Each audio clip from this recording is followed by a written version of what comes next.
Bienvenidos al podcast de Tráfico Visual. En este episodio conversaremos con Subon Lee, artista venezolana de ascendencia coreana, actualmente radicada en Madrid.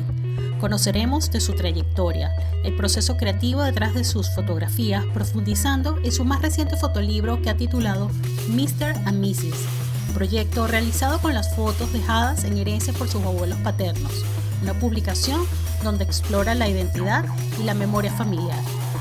Subon Lee nos transmite una fuerza que trasciende su voz, reflejada en sus fotografías, en sus instalaciones, videos y performance, obras que cuestionan temas como la migración y el desarraigo. En sus imágenes revela lo que para otros puede pasar desapercibido, desde su forma más sensible de aproximarse y construir el paisaje. Yo soy Ileana Ramírez y esto es Tráfico Visual.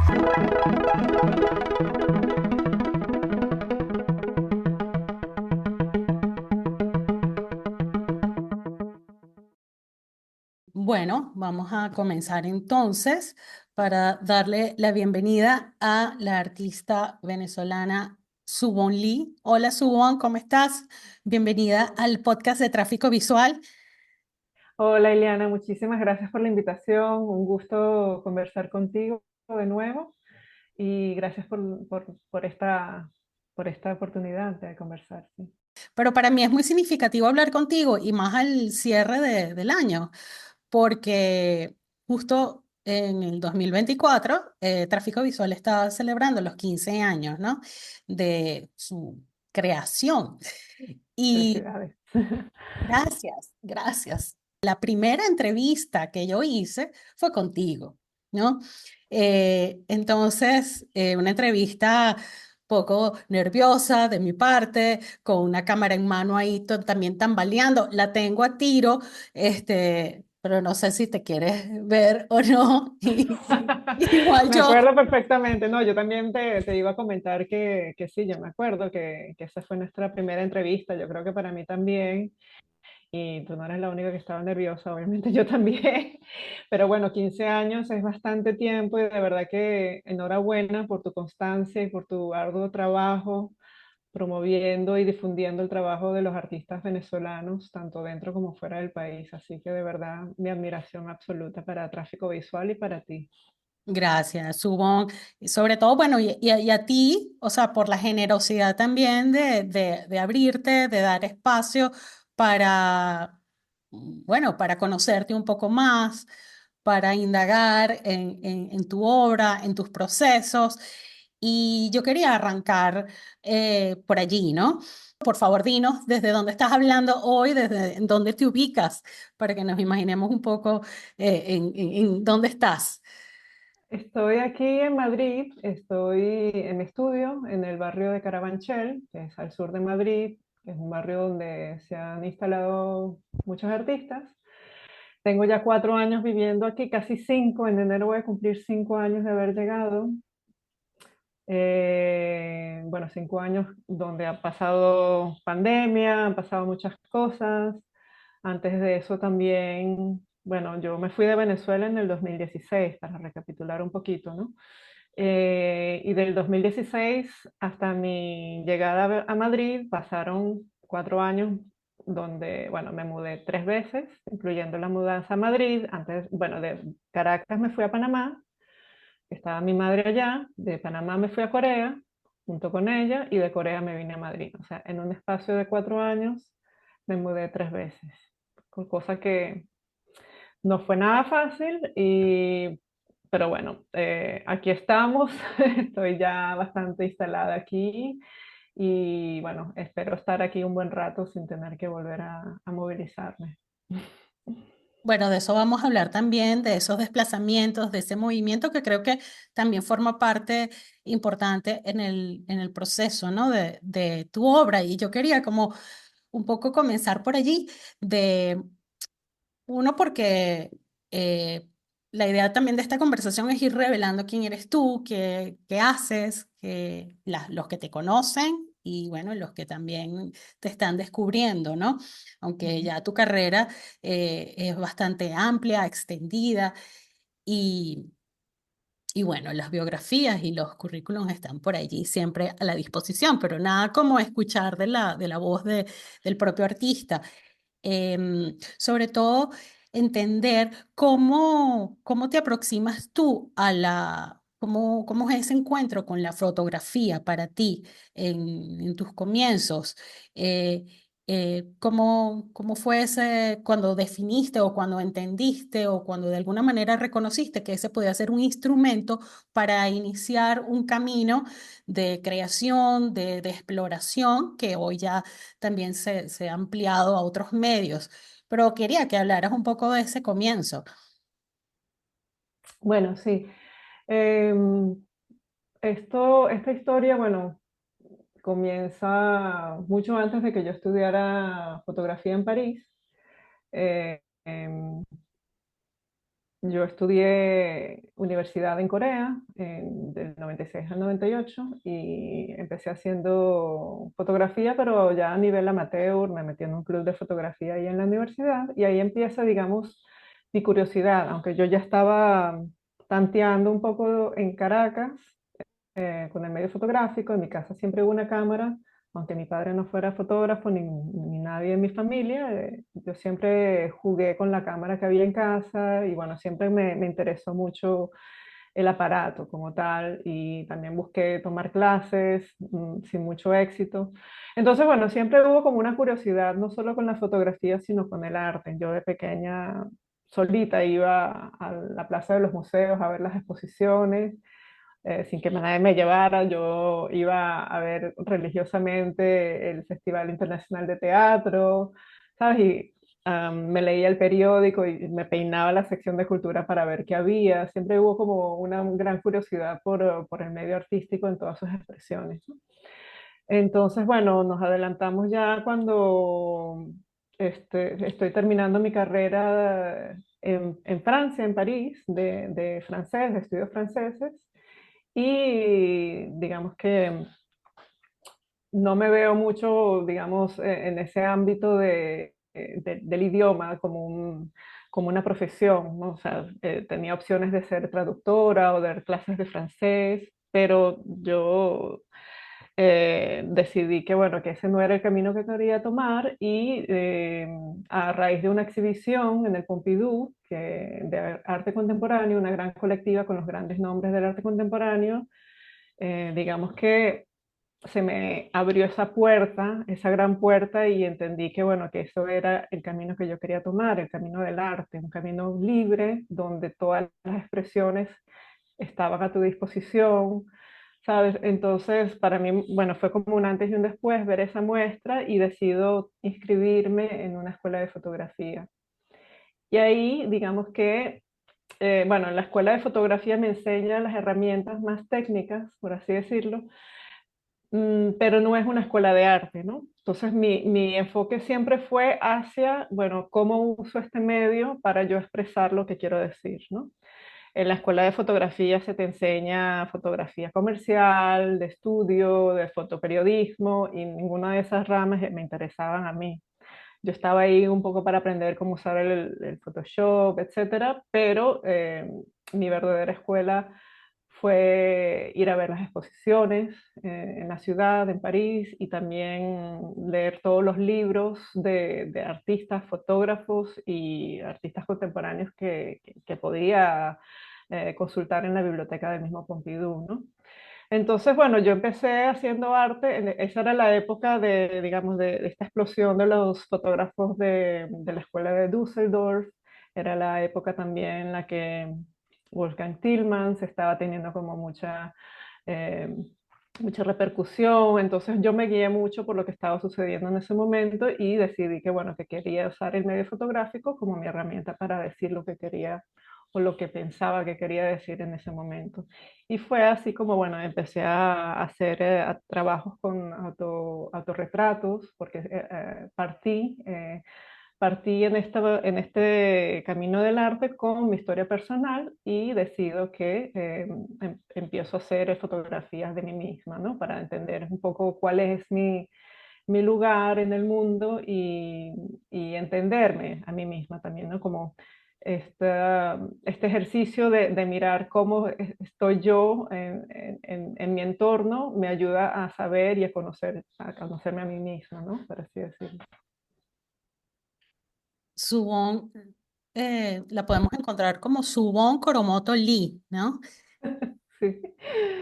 Tú Sí, naciste propiamente en el estado de Aragua, no, Caracas. mis padres estaban viviendo en Maracay en ese momento, pero ellos van a Caracas a visitar a varios amigos coreanos que estaban ahí y yo nazco en Caracas, pero Por accidente. Por por casualidad. accidente, porque yo nací de 8 meses. Yo no se suponía que iban a hacer todavía, pero bueno, algo en mí dijo, bueno, yo quiero ser caraqueña y nací así. Y bueno, y lo del nombre que me he puesto en Instagram, de lo del Coromoto, antes yo lo tenía como Subon Lee, pero a raíz de mi partida de Venezuela, yo quería algo que me identificara como venezolana, ¿sabes? Entonces decidí ponerme ese nombre, o sea, yo no tengo nombre, segundo nombre, en Corea eso no existe, mis padres nunca pensaron en eso. Y yo escogí ese nombre primero porque me gusta cómo suena y segundo porque es un nombre inconfundiblemente venezolano. Y además que, bueno, es la Virgen de Coromoto en Venezuela, en Maracaibo, se le conoce como la Virgen de la Chinita, etcétera. Pero bueno, más allá de eso, también me interesa mucho la historia del cacique Coromoto y bueno, no nos vamos a extender mucho, pero bueno, es un nombre que a nivel sonoro me parece que es hermoso y por eso lo adopto. Hay que, bueno, para los que no conocen un poco el origen o la historia de Subon, que es la que ella va de alguna forma a ir desplegando, a ir desarrollando, a ir abriendo a lo largo de su trabajo, es que tú perteneces a la segunda generación o la segunda o la tercera generación de coreanos en Venezuela. Sí, bueno, mis padres migraron a Venezuela a mitad de la década de los 70.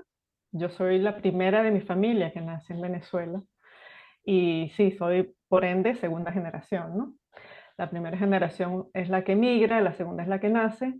Y no sé si te acuerdas, pero yo hice un trabajo documental, yo fotografié a la comunidad coreana en Venezuela, bueno, a gran parte de la comunidad, no voy a decir que a todas porque no logré hacerlo, pero haciendo ese trabajo, bueno, esto no es tampoco relevante, pero lo quiero decir, estuve haciendo como una especie de encuesta o investigación para saber quién había sido, digamos, el primer o la primera persona coreana nacida de esa ola migratoria.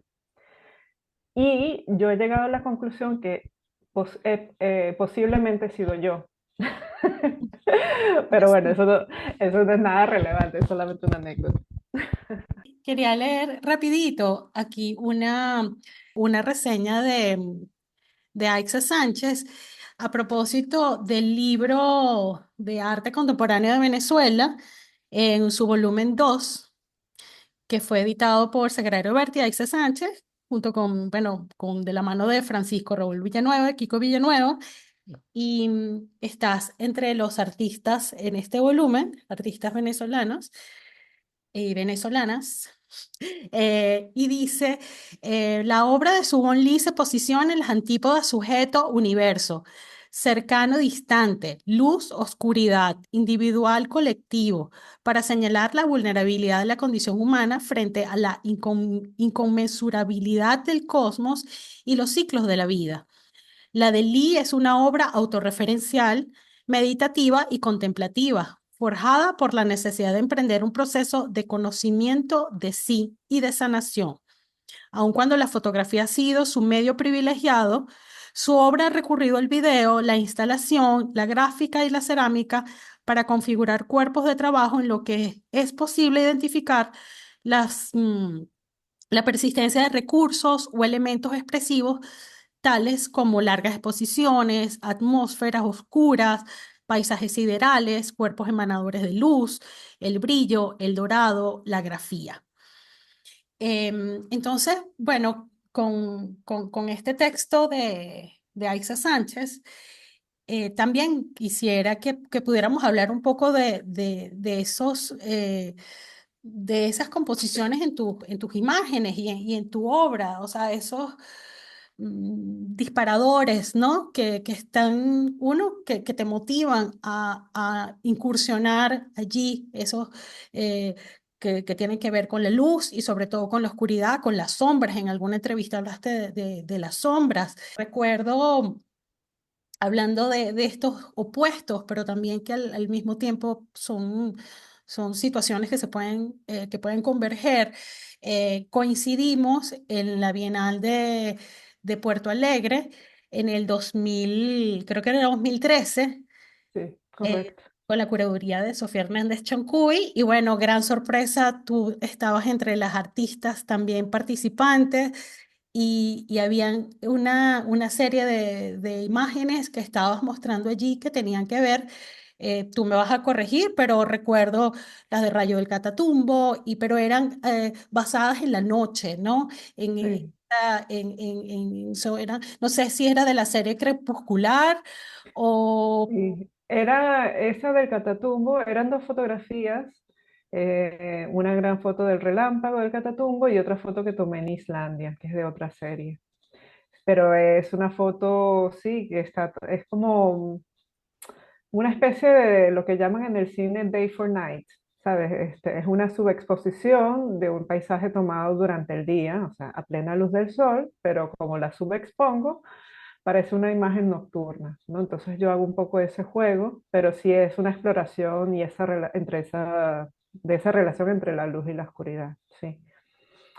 Y, ajá, y no sé, bueno. No, porque ese interés en la oscuridad, porque de hecho hay otras exposiciones tuyas, otros proyectos que también están relacionados con, con con la ausencia de luz. Sin embargo, siempre es posible que veamos una vela, que veamos un filo, que veamos una rendija donde se asoma un pequeño rayo, Ujú, pero hay un ambiente ujú. lúgubre de alguna forma. Eh, vamos a decir como, no sé, no me atrevo a llamarlo una puesta en escena, pero es la primera imagen que te enfrenta. No voy a decir que es todo tu obra, hablemos que hay una serie, pero bastante sólida que abarca y todo también un desarrollo tuyo que tiene que ver con eso, ¿no? Con la luz o la ausencia de la luz. Sí, bueno, a ver, si partimos de la definición de la fotografía, es eh, capturar la luz, ¿no? Es grabar la luz. Y bueno, y no hay luz sin su opuesto, obviamente, ¿no? Sin la oscuridad. Yo creo que, bueno, aparte de toda esta técnica, esto yo creo que también refleja un proceso interno, un proceso personal que bueno, que también he logrado comprender ya en retrospectiva, ¿no? Mirando desde mi infancia, mi juventud, tal, hasta llegar hasta el presente. O sea, siempre ha habido como una especie de procesar estos periodos oscuros, ¿no? De la vida, ¿no? Estas especies bueno, esa pieza de la vela yo creo que también es muy simbólica, ¿no? Es una vela es una imagen de una vela que son varias fotografías en secuencia que van desde una oscuridad absoluta hasta un blanco absoluto, ¿no? Estamos pasando, de hecho la obra se llama Hope, Despair, ¿no? Que significa esperanza y desesperanza, ¿no? Y es un poco, digamos, refleja mi proceso en, en lo personal, ¿sabes? Y yo creo que eso se ha colado, digamos, en esta exploración de la oscuridad. Cuando hago un viaje en el 2007 al Amazonas en Perú, recuerdo que me hicieron una entrevista que salió en la prensa y el titular era, lo habían tomado de una frase que dije, que era que descubrir la oscuridad era un privilegio, porque yo nunca había estado en un sitio tan oscuro en mi vida, donde no había contaminación lumínica, donde no había una sola luz o una luz artificial a kilómetros a la redonda. estar en un lugar así era solamente posible en un viaje a una selva tan profunda, ¿no? Entonces, bueno, si eso lo extrapolamos a que, bueno, que sí también hay que explorar, digamos, esos procesos internos donde exploramos esa oscuridad a nivel interior, yo creo que para mí me ha servido mucho la fotografía para expresar estos temas tan personales, ¿no? Que sí, lo hago a través del paisaje, que también lo hago a través de imágenes tan simbólicas como una vela y tan sencillas como una vela, pero también yo utilizo el arte como una especie de diario, ¿sabes? Muchos artistas lo han hecho. El mismo Picasso hacía una pintura al día, o sea, para él poder llevar como una especie de registro de todo lo que sucedía en su vida. Entonces, para mí también es una manera de registrar o de documentar lo que estoy viviendo, lo que estoy sintiendo, ¿no? De mis procesos mentales, personales y emocionales, ¿no? Es una especie para entenderlo, ¿no? Eh, yo a veces pienso que, bueno, que yo tomo fotos para recordar, ¿sabes? Porque yo no tengo muy buena memoria. Hay gente que tiene memoria fotográfica, yo no, yo utilizo la foto para recordar, pero entonces el proceso de pensar en una foto como arte me ayuda a comprender, ¿no? Entonces tomo fotos para recordar, pero hago arte para comprenderme a mí misma, ¿no? Entonces, esa es una gran suerte que tenemos los artistas, ¿no? De poder utilizar estas herramientas no solamente para comprender el mundo alrededor, sino para comprender nuestros propios procesos internos.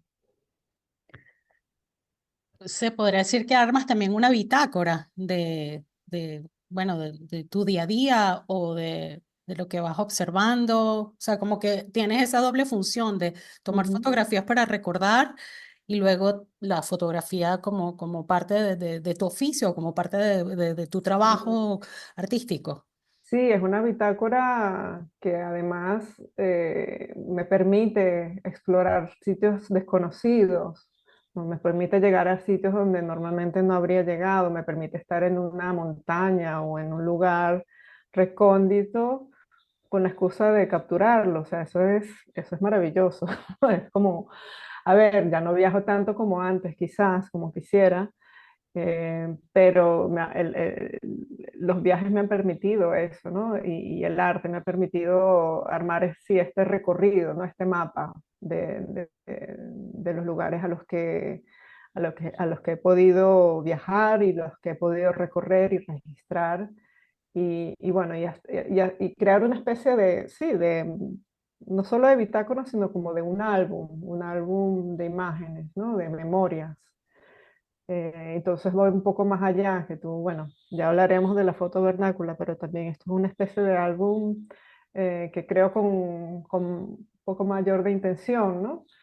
Que ya tiene como una especie de un hilo conductor, y bueno, ya hablaremos también de lo que significa, ¿no? Cada pieza en esta rompecabezas, ¿no? De este cuerpo de trabajo, de obra, de, que uno va armando poco a poco. O sea, hay artistas que son, bueno, todos tenemos nuestro ritmo, y yo siento que, bueno, que yo voy a mi ritmo, a veces un poco más lento, a veces un poco más rápido, pero bueno, tomando cada paso y tomando cada decisión como con mucho cuidado, con mucha conciencia también, y, y bueno, eso.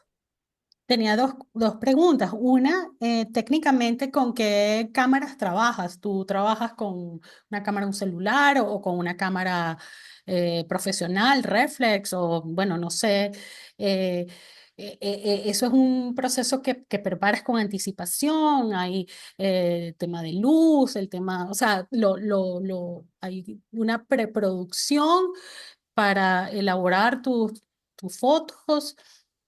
En el caso, cuando hablamos de las imágenes, ¿no? De la Ujú. fotografía, ¿vale? O sea, destacar que subo no solo así fotografía, videos, esculturas, instalaciones, sonido.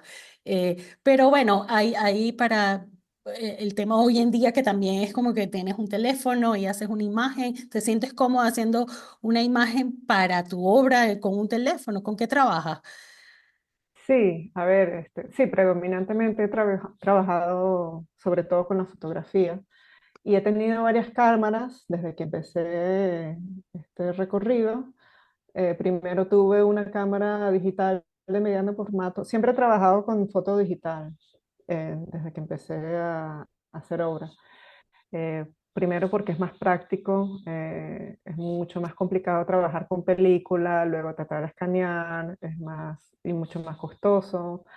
Entonces, bueno, por eso decidí desde un principio trabajar con el medio digital y trabajé muchos años con una cámara de mediano formato, con un back digital, una mamilla con un back digital Phase One.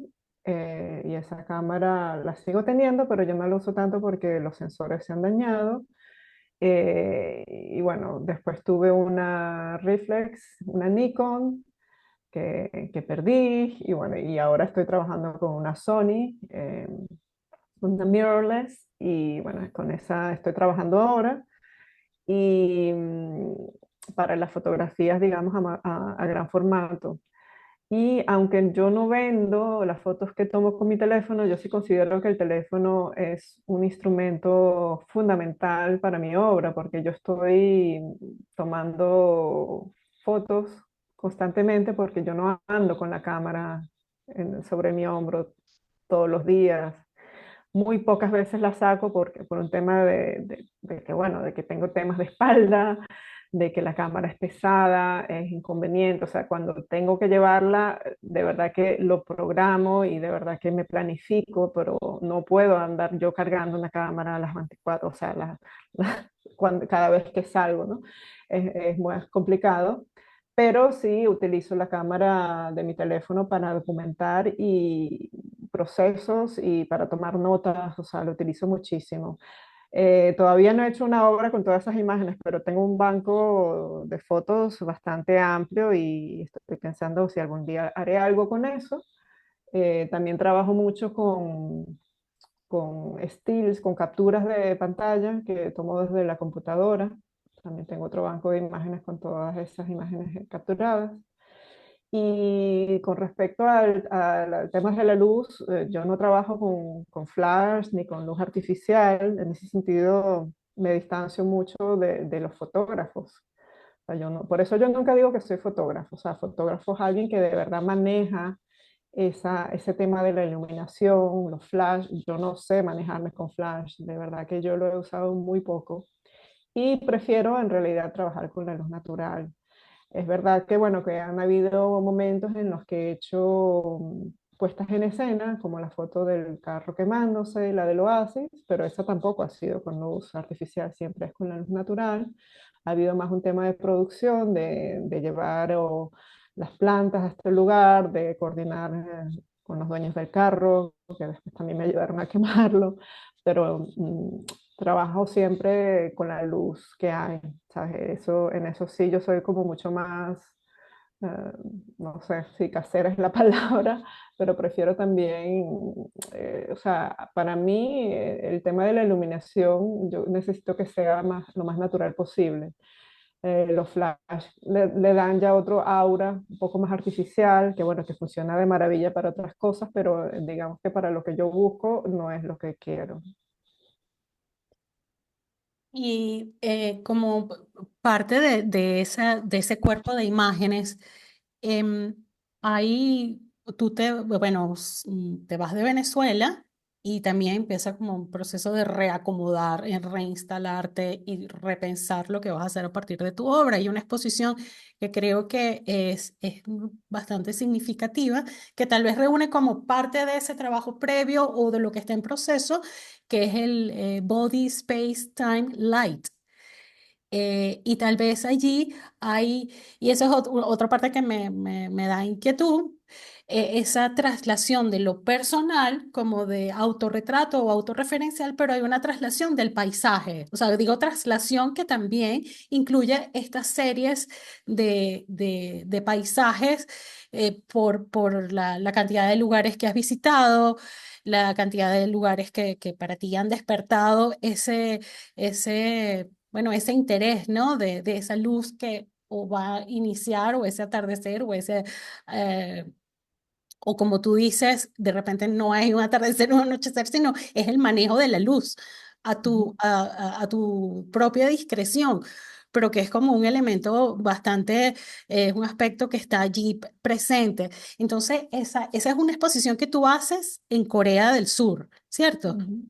Sí, en Seúl. Sí, a ver, fue una exposición que pensamos hacer porque era mi primera individual, fue mi primera individual en Corea, ¿no? Entonces, para aproximar al público coreano a lo que es mi obra, eh, pensamos en hacer una selección que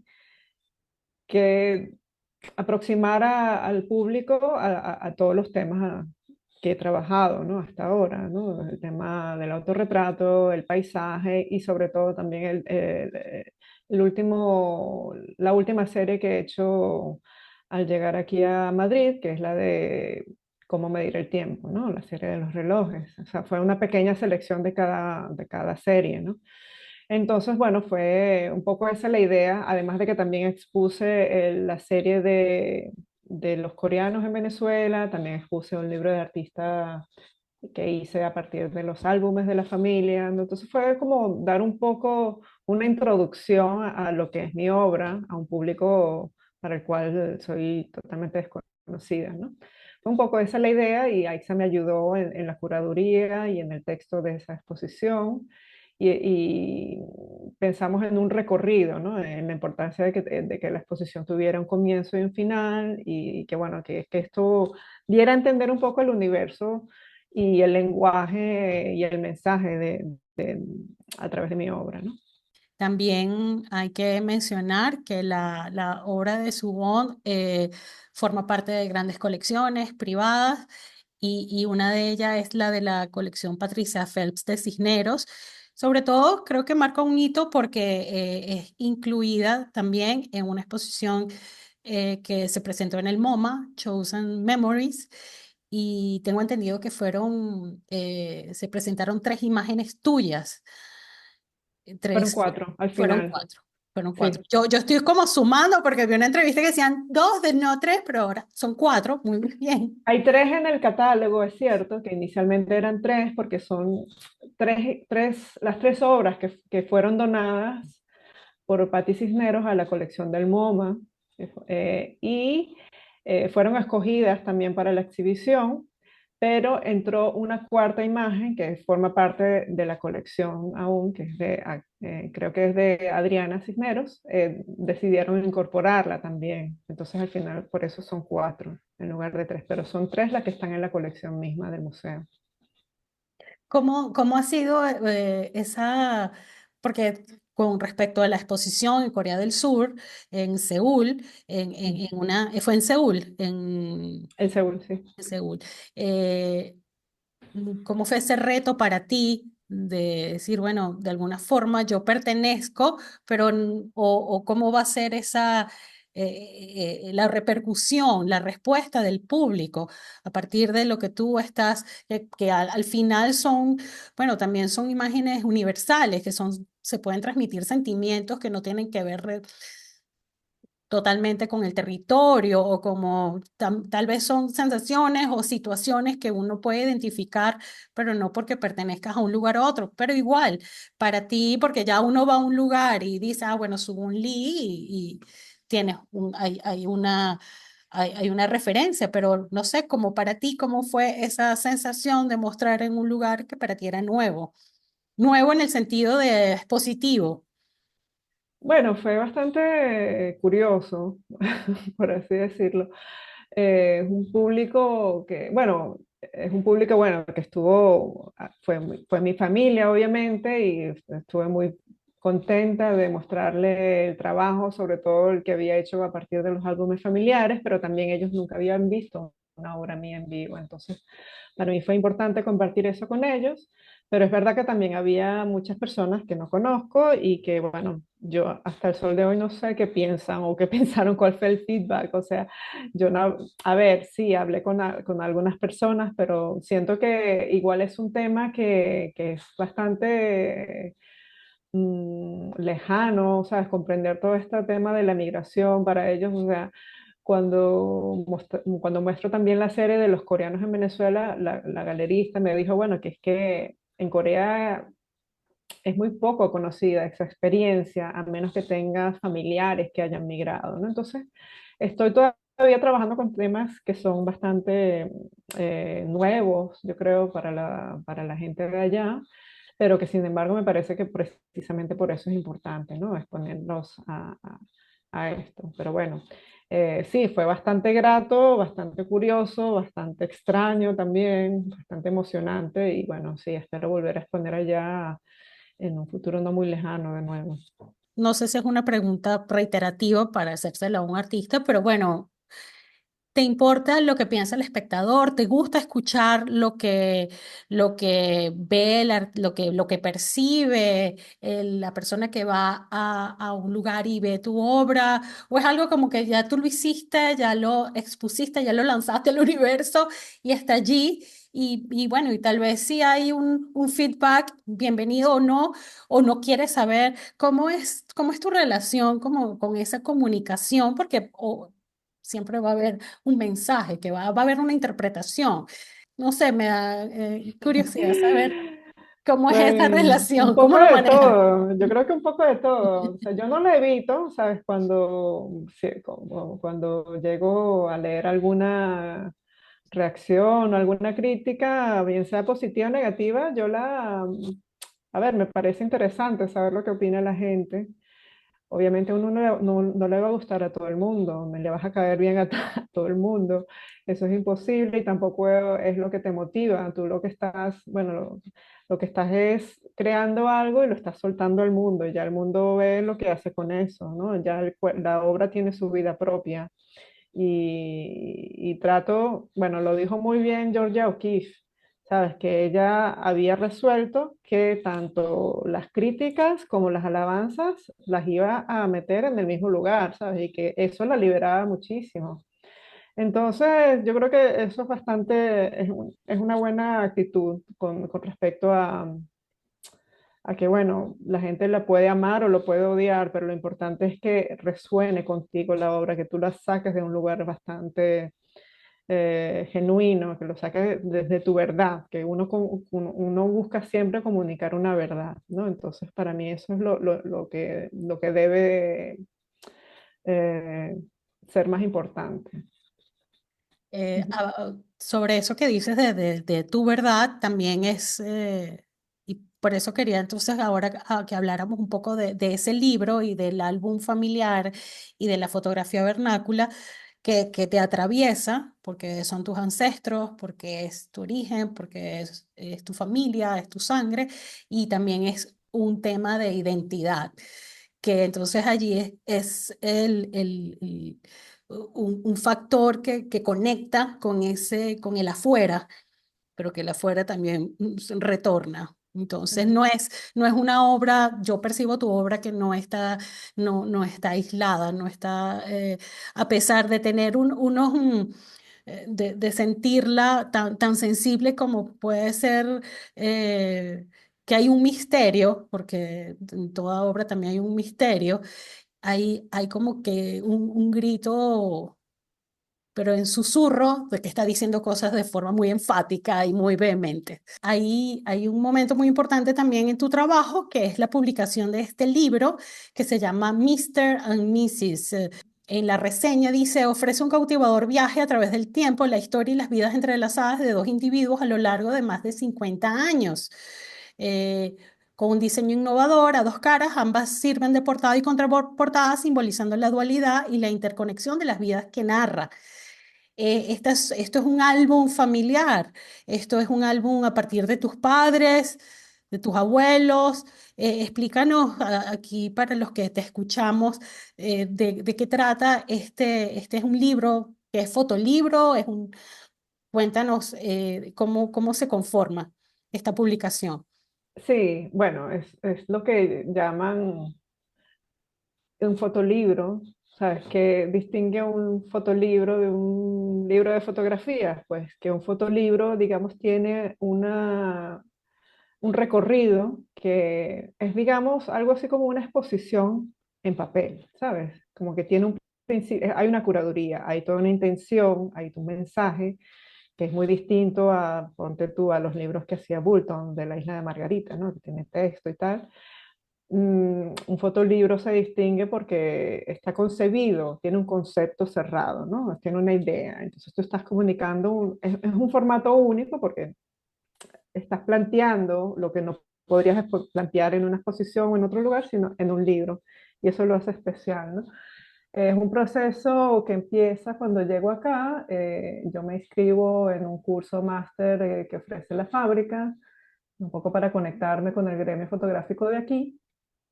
Y bueno, uno de los ejercicios fue hacer una maqueta para un fotolibro. Yo en realidad nunca pensé en hacer un libro hasta ese momento. Entonces, estando yo viviendo en Corea, descubrí en casa de mis padres compran la casa de mis abuelos.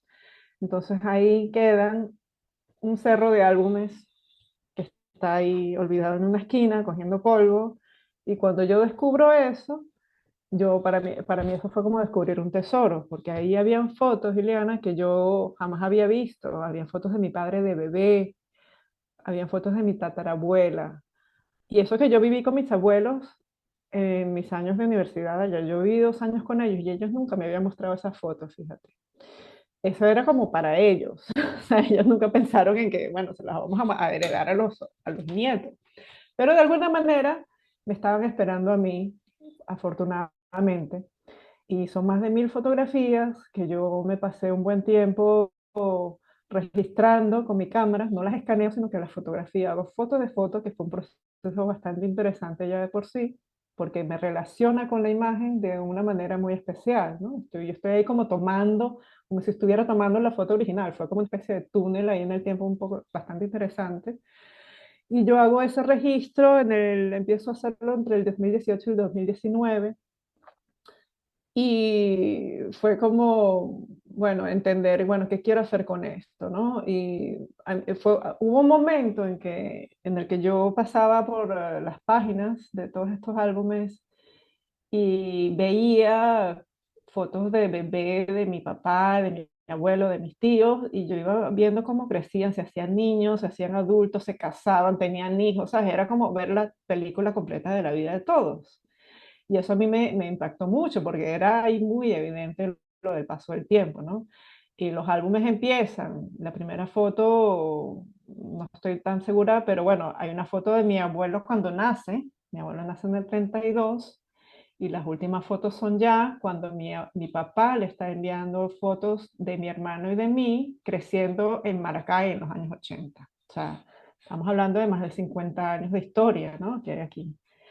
Y bueno, volviendo al curso este, donde tengo que hacer una maqueta para el fotolibro, yo hago este primer ejercicio que es hacer una especie de, recorto las imágenes como mis abuelos paternos son los que más aparecen en las fotografías, los escojo a ellos como protagonistas y hago un cropping de todas las fotos en donde salen, o casi todas, y como si fuera una foto de carnet, y las imprimo y hago una especie de acordeón con casi 100 fotos de cada uno, desde la primera foto de bebé de mi abuelo y de mi abuela desde la primera foto que existe en el archivo, que es de recién casada, como 19 años, y hago ese recorrido, es una línea del tiempo para cada uno de ellos, ¿no? Entonces, eh, yo le enseño esta maqueta a Horacio Fernández, que también estaba dando clases en ese máster. Y bueno, Horacio, como sabemos todos, es una persona que ha estudiado muchísimo, que ha investigado los fotolibros, él da clases, pero también ha escrito no solamente el fotolibro latinoamericano, sino el fotolibro en España. Bueno, y sus clases de verdad que fueron un gustazo escucharlas, porque dicta cátedra. La verdad, yo creo, para mí es una de las personas que más sabe de fotolibros, ¿no? Entonces, al mostrarle esto, bueno, es verdad que hay como una corriente actualmente de gente que trabaja mucho con el archivo familiar, ¿no? Hay toda una cantidad de libros interesantísimos sobre el tema. Y él al verlo me dijo, bueno, esto nunca lo he visto y me gusta. Y yo le dije, bueno, ¿por qué no colaboramos en esto? Tú me lo editas, si hacemos algo con esto. Y me dijo, bueno, mira, las fotos ya están editadas, aquí ya no hay nada que hacer, pero lo que yo te puedo colaborar es escribiendo un texto que acompañe las imágenes, de tal manera que haya una relación entre texto e imagen. Y bueno, y tuvimos una conversa, creo que fueron 3 partes, hicimos 3 llamadas y yo le conté básicamente la historia de mis abuelos, ¿no? Quién fue cada uno, lo que pasó entre ellos, cómo fue su relación, cómo fue la dinámica familiar, mucha anécdota, y lo que él hizo fue traducir todo este relato en un texto maravilloso donde sintetiza, donde se deshace de toda esa anécdota, digamos, y reduce la historia de 2 personas, eh, y lo logra de una manera magistral porque utiliza unas imágenes muy poéticas, muy simbólicas, con muy pocas palabras. O sea, yo creo que ha hecho un gran trabajo y que yo sola no hubiese logrado hacer, no habría logrado. Eh, entonces, bueno, y ese es el resultado de este libro. El libro lo mando a varios concursos, termina de finalista en 2, creé una primera maqueta, una segunda maqueta, y bueno, ha sido todo un proceso interesantísimo esto de hacer un libro, ¿no?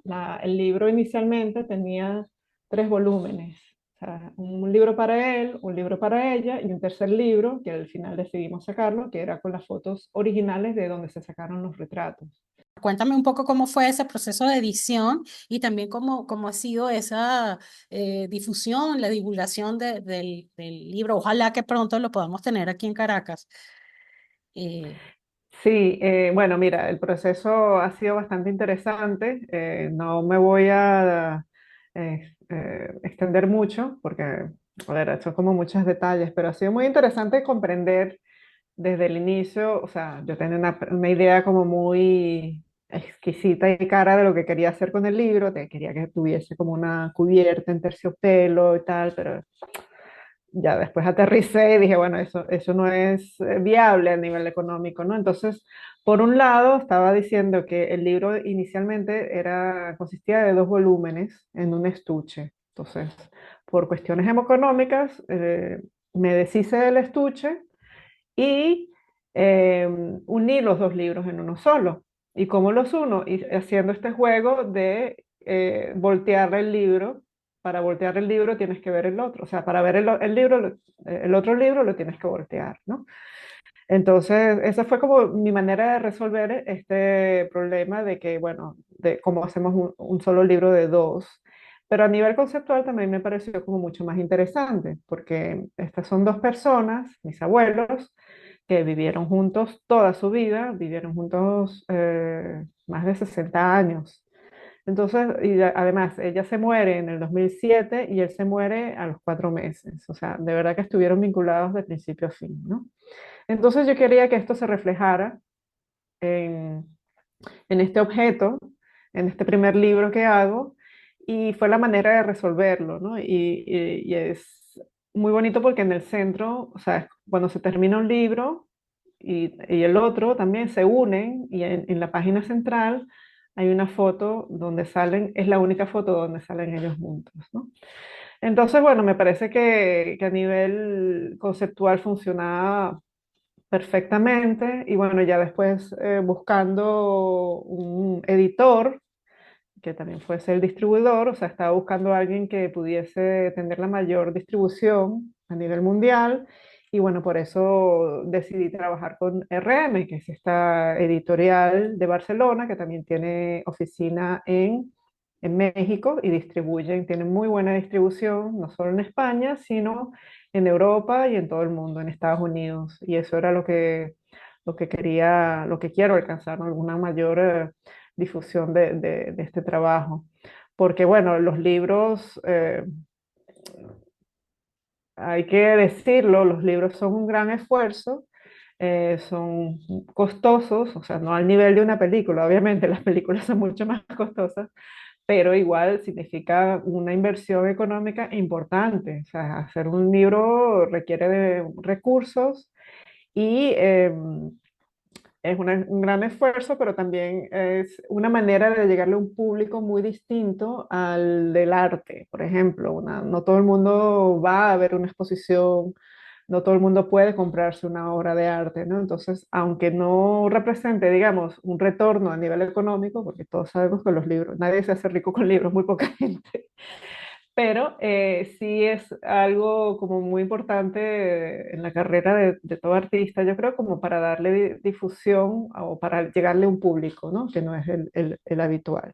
Entonces, bueno, en ese sentido yo creo que he querido hacer algo bastante íntimo. También la maqueta original tenía un tamaño que era el doble de grande y el doble de pesado, y bueno, fue una decisión mía también reducirlo de tamaño y de peso por cuestiones logísticas y también por una cuestión de que, bueno, me parecía que el objeto no perdía, sino también ganaba al ser más pequeño, más íntimo, ¿sabes? Lo puedes sostener en tu mano, ¿sabes? Es como más, ¿sabes? Quería que fuese también fácil, o sea, yo que me he mudado he tenido que lidiar con mudanzas y me he tenido que desprender de mis libros y de mi biblioteca. O sea, yo sé lo que representa cuando, ¿sabes? Cuando alguien te regala un libro grande y pesado, ¿sabes? De verdad que uno piensa, bueno, me va a caber en la maleta, dónde lo pongo, etcétera, ¿no? Entonces, todas son decisiones como muy conscientes que he tomado y que culminan en este libro, ¿no? Al que le tengo mucho cariño, que es coeditado con RM y Goma Editora. Goma Editora es una nueva editorial que está afincada en Buenos Aires, de María Antonia Rodríguez, nuestra amiga querida. Y bueno, ella tiene la exclusividad en Argentina.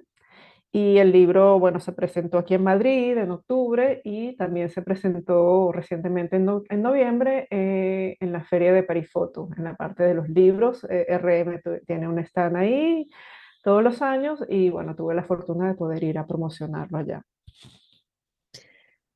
Hay algo que ahorita acabo de recordar, pero es que también me impresiona esa obsesión, ese deseo de tu familia, de tus abuelos, de tus tatarabuelos, de hacer ese registro, o sea, de hacer ese registro de vida, eh, porque, bueno, no sé si era muy común, o sea, yo le pregunto a mi mamá tiene fotos pero están muy desperdigadas, tal vez más de su juventud, pero anteriormente, o sea, escasamente hay algunos retratos de mis abuelos, de mis bisabuelos, pero ese hallazgo tuyo y Es para muy ti, que rara. la imagen es tan importante, debe haber sido valiosísimo, ¿no?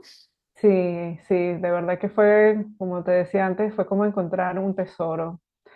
Y es verdad que es algo muy raro, ¿sabes? No es nada común encontrar tantas fotos de una misma familia. De hecho, por el lado de mi madre tampoco tengo casi fotos. O sea, yo no tengo fotos de ella de bebé, y de mis abuelos maternos menos, ¿sabes? Entonces, es verdad que, bueno, por el lado paterno sí hubo varios factores que contribuyeron a que esto sucediera, porque mi bisabuelo, bueno, fue un hombre que de joven trabajó muy duro, hizo fortuna, y eso le dio los medios económicos para poder contratar un fotógrafo.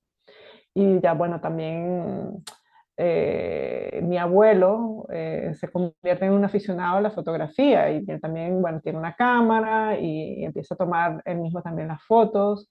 Pero también mi abuela era una precursora de la selfie, o sea, ella vivía tomándose fotos y vivía registrando su vida y sus casas, ¿sabes? Como ni yo hago eso. ¿Sabes? A mí no me gusta tomarme fotos a mí misma. O sea, ella estaba siempre tomándose fotos, incluso eh, cuando mi padre y mis tíos eran pequeños, ella se los llevaba a un estudio a tomar fotos, a tomarse fotos con ellos, ¿sabes? Registraba su vida obsesivamente, ¿no? Entonces, gracias a eso, también es que tengo fotos de mi infancia en Caracas y del restaurante de mis padres. O sea, si no, no tendría fotos de esa época. Entonces, bueno, se lo agradezco a ella porque tuvieron ese espíritu, digamos, de preservación, de preservar la imagen como tal, y al preservar la imagen también preservan estos recuerdos.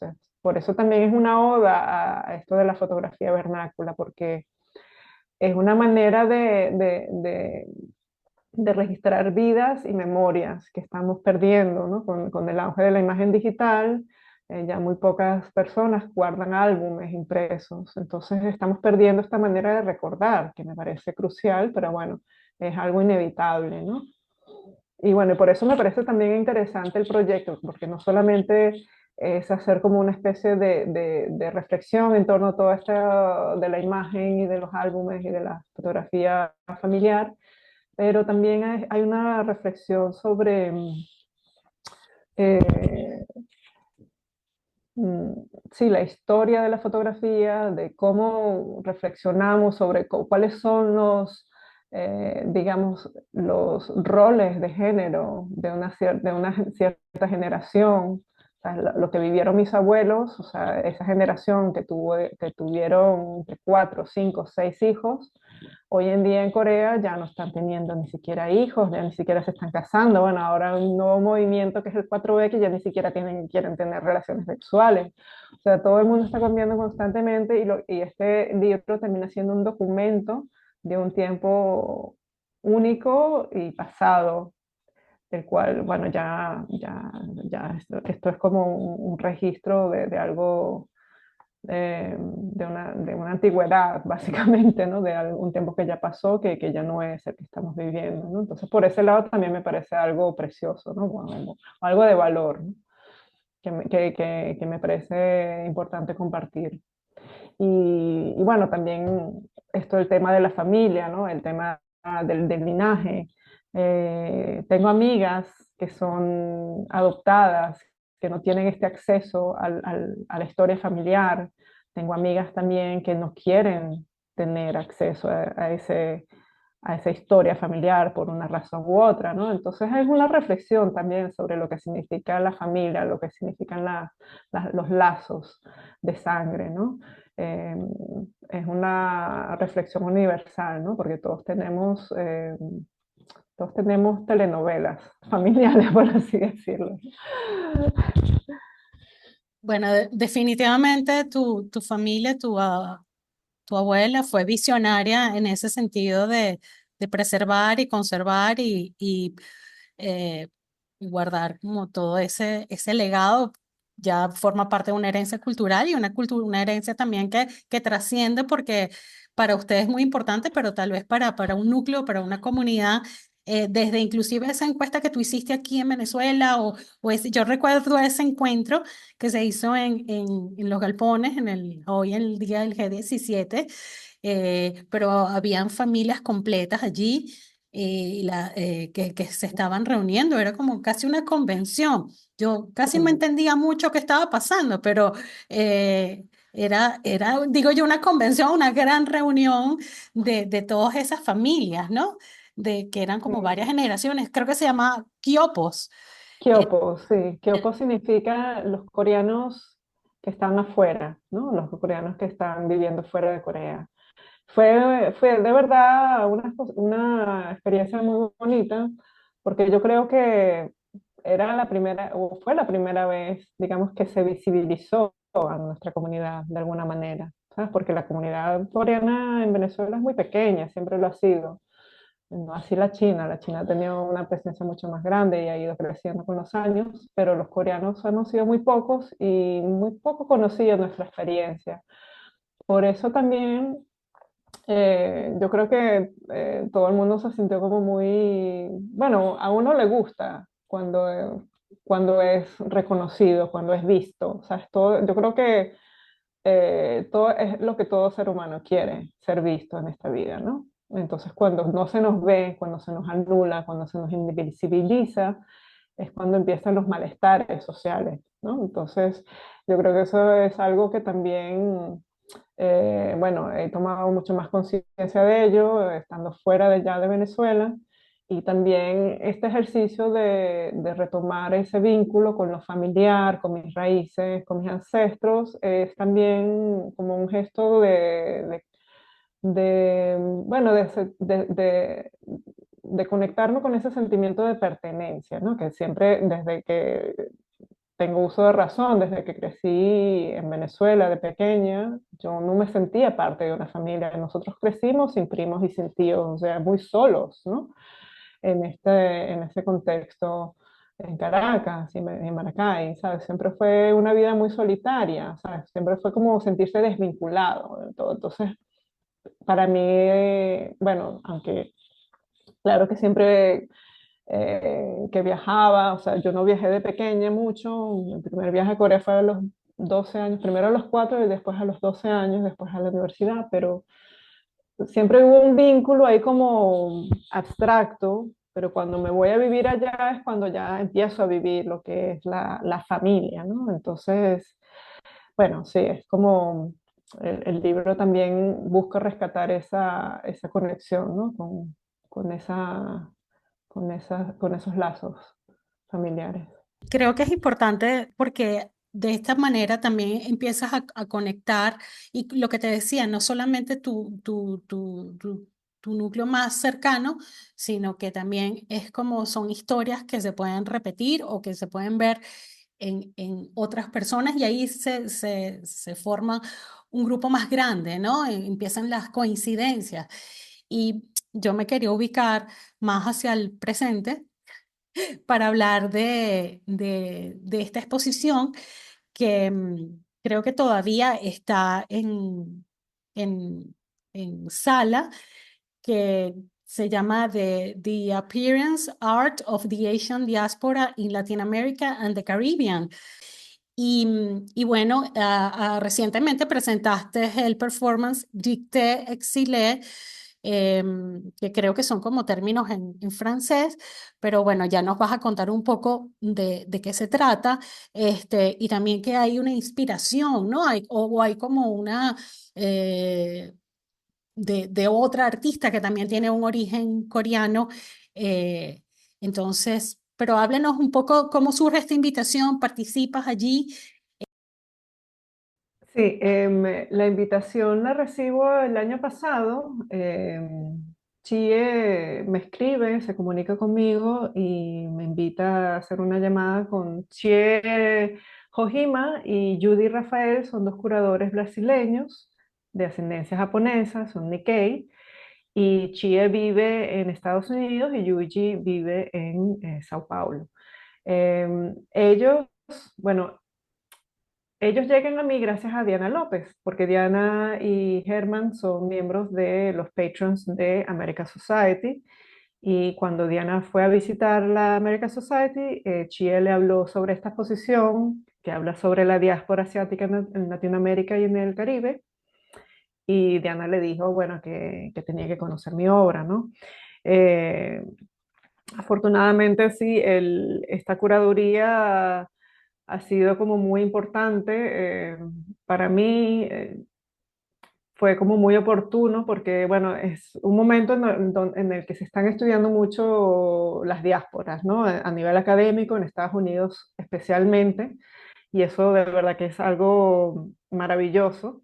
No está sucediendo tanto en otros lugares, entonces ellos crean esta maravillosa exposición. Creo que hay más de 30 artistas o 30 artistas, eh, entre ellos artistas tan importantes como Wilfredo Lam, Tomi Otake, una artista japonesa brasileña que yo no conocía que se llama Lidia Okumura, cuya obra le da el título en la exposición. El título es The Appearance, ¿no?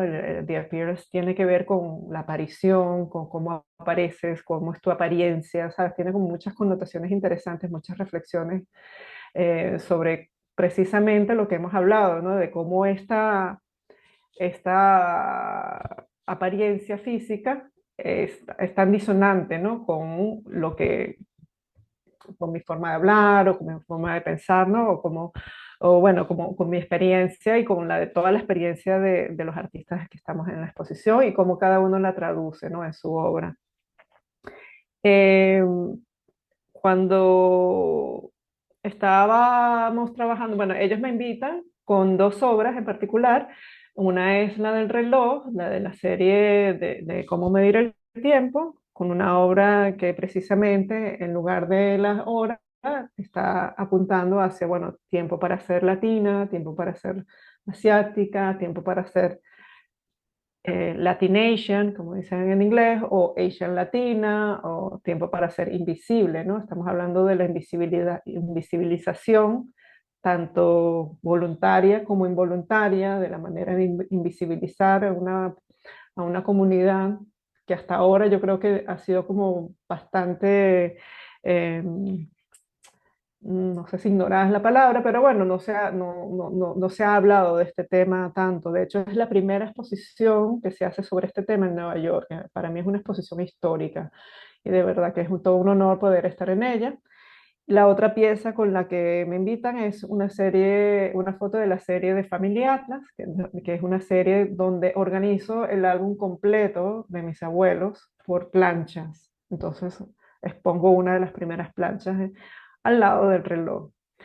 Em, y bueno, en los preparativos de la exposición, yo le digo a Chie que me gustaría proponer un performance.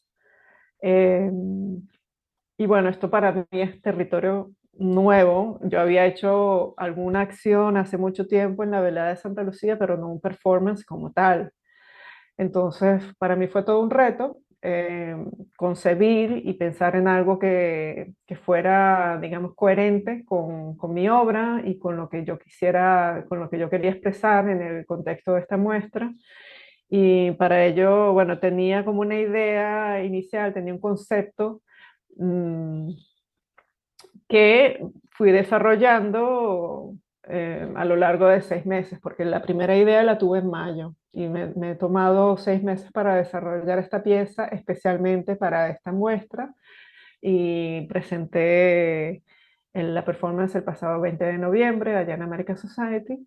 Y bueno, yo partí un poco de esta experiencia que ya hemos hablado aquí, que es bueno, de que básicamente la gente se queda un poco confundida, ¿no? Cuando me ven hablar en un venezolano caraqueño perfecto, ¿sabes? Entonces, no se lo esperan, ¿no? Entonces es como yo traduzco esta experiencia, ¿no? Cómo yo traduzco esta experiencia con la cual me confronto constantemente, o sea, estando aquí en España, estando en Estados Unidos, estando en Corea, la gente se extraña por algo que para mí es totalmente normal. Entonces, bueno, surge también una especie de reflexión en torno a mi condición de exiliada, de inmigrante, de exiliada que no ha vuelto a Venezuela en 8 años, de, tengo 8 años de no volver y de no recorrer las calles, se me empiezan a olvidar los nombres que para mí antes eran familiares, ¿no? Entonces, bueno, surge esta especie de ejercicio de querer rememorar y de recordar, de no perder estos lugares, porque ya he perdido yo a nivel físico mi presencia en Venezuela, pero también, o sea, estoy perdiendo la memoria de todo esto que he vivido, ¿no? Entonces, empiezo haciendo como una lista hago un mapeo, y por eso es que digo que es un retrato hablado, ¿no? De mi vida en Venezuela, y empiezo por el lugar donde nací, en la maternidad Santa Ana, y voy haciendo todo un recorrido que me lleva por todos los lugares, tanto en Maracay como en Caracas, como todos los lugares a los que pude viajar y algunos a los que no he viajado, pero los que he escuchado y bueno, de alguna manera forman parte de mi memoria, ¿no? Y hago todo este recorrido mental de estos lugares que, bueno, al principio existían solamente como eso, era una recitación de nombres, ¿no? Pero bueno, yo pensando mucho en la audiencia y que no los quería aburrir hasta la muerte, pensé, bueno, esto tiene que ser mucho más que esto, o sea, no se puede quedar solamente en una recitación verbal, ¿no? Entonces, por eso busco la ayuda de un amigo, Marcos Arevalo, que vive aquí en Madrid, es un músico al que yo he invitado en un par de ocasiones aquí a mi estudio durante los Open Studios. Él ha venido y él toca música ambient. Yo es un estilo de música que estoy escuchando mucho en esta etapa de mi vida. y él ha hecho varios lives en Instagram. eh, y él ha hecho como visuales también durante esos lives, ¿no? Esos toques. Él hace toques y al mismo tiempo hace como una intervención visual con imágenes y videos. Y yo le propuse hacer algo, no solamente a nivel musical, sino con imágenes. Entonces el proceso fue que yo, a raíz de toda esta lista de lugares, recopilo imágenes tanto de mi propio archivo como de internet y él hace una ejecución en vivo a través de las imágenes. Él va poniendo varios efectos, un poco bajo mis instrucciones. Yo le doy una serie de pautas y le doy una imagen como que es como muy, a nivel conceptual, es como la que marca la pauta, que es una imagen como una especie de túnel que se va creando, ¿no? Que es como una especie, si ves en la Mac, está esta, esta app que se llama el Time Machine, ¿no? Que te va haciendo el respaldo pero tú ves que la cosa va como en el tiempo hacia atrás, ¿no? Que hay como capas y capas, ¿no? Entonces yo quería este efecto de túnel que fuera como llevándote hacia otro tiempo, ¿no? Entonces él fue como muy respetuoso y siguió como todos estos lineamientos. También le di varios textos de esta artista coreana americana que se llama Teresa Hakyong Cha, que me inspiró para darle el título a la obra. Ella escribe antes de su muerte trágica a comienzos de los 80. Ella escribe un texto que es muy estudiado actualmente, que se llama Dicté, en francés significa dictado, y otro texto que se publica póstumamente que se llama Exilé. Exilé temps mort, exiliada, tiempo muerto, ¿no? Eh, y bueno, cuando yo descubro a Teresa, estuve viendo mis archivos y yo la descubrí a finales del 2019, hace casi 5 años. Y cuando la descubrí, fue como que, wow, fue bastante impactante lo que veía, porque lo primero que recuerdo haber visto era un performance donde ella está vestida de blanco y se venda los ojos con dos palabras en francés, y en los ojos dice vos, voix, y en la boca se tapa y dice aveugle, ciega. O sea, está la voz ciega. Y yo no había caído en cuenta cuánto yo me identifiqué con esa imagen, sino hasta hace poco, cuando hago la performance, y me doy cuenta de que ese ha sido como mi sentimiento en gran parte de mi vida. Yo me he sentido como muda y como ciega y como perdida, por así decirlo, como Helen Keller, ¿sabes? La pobre Helen Keller, que era sordo, muda y ciega, estaba perdida y no sabía comunicarse cuando era una niña. O sea, está totalmente desubicada, invisibilizada y no sabía cómo comunicarse con el mundo, ¿no? Hasta que por fortuna llega su maestra y le enseña. Entonces, para mí mi maestra ha sido el arte, ¿no? Y he logrado a través del arte, por fortuna, encontrar mi voz, ¿sabes? Y entonces en ese sentido yo me identifiqué muchísimo con la obra de Teresa, en su manera de escribir en varios idiomas. Ella migra a San Francisco desde Corea a los 13 años y no solamente tiene que aprender inglés al llegar, sino que la meten en un colegio francés para rematar. O sea, y en ese sentido yo también me identifico con ella, porque yo aprendí francés desde el colegio, pero a ver, mis padres, yo estudié en un colegio venezolano hasta quinto grado y a partir del quinto grado me meten en un colegio americano. Entonces también, o sea, mi desarrollo, como mi aprendizaje del idioma español estuvo truncado y bueno, y el inglés también lo aprendo tarde, entonces no me logro dominar con un idioma ni con el otro. Y además, para rematar, aprendo francés también. Entonces, como que existe como una fragmentación, o sea, ella habla de la pureza del idioma, ¿no? O sea, no hay una pureza, porque todo está muy fragmentado, la identidad y la memoria, el lenguaje, todo está vinculado y todo está muy fragmentado. Y en ese sentido, bueno, yo sentí que había encontrado como que a mi otro yo en ella, ¿sabes? Y de verdad que me sirvió de inspiración, pero solamente fue hasta ahora que logré, digamos, utilizar esa inspiración para hacer una obra propia, ¿no? Para este performance, ¿no? Y yo creo que eh, trabajando en esta pieza, bueno, sí, lo hice pensando mucho en mi propia experiencia, pero también en la experiencia de todos los que hemos tenido que dejar el país, que no hemos podido volver, y bueno, y aún los que han tenido que volver, o sea, se han visto reflejados, o sea, yo pensé mucho en nuestra experiencia migratoria colectiva de estos últimos tiempos, pero también pensaba mucho en el público que iba a ver esto en Nueva York, un público anglosajón que no hablaba español, que muy probablemente jamás había estado en Venezuela, ¿no? Entonces yo pensaba, bueno, ¿será que voy a poder conectar con esta gente? Entonces, bueno, un poco los textos en inglés de Teresa, digamos que me ayudaron a servir de puente a este público, pero también fue para mí todo un experimento, porque yo no sabía si iba a lograr romper esa barrera lingüística y cultural, ¿no? Con ese público americano. Pero algo muy bonito que sucedió esa noche, después del performance, bueno, antes de hablar de eso, me gustaría compartir también que sucedió algo sumamente, bueno, profundamente transformador, o sea, porque para mí este performance, bueno, me saca de mi zona de confort, pero también me aproxima al público de una manera que fue totalmente nueva para mí, ¿no?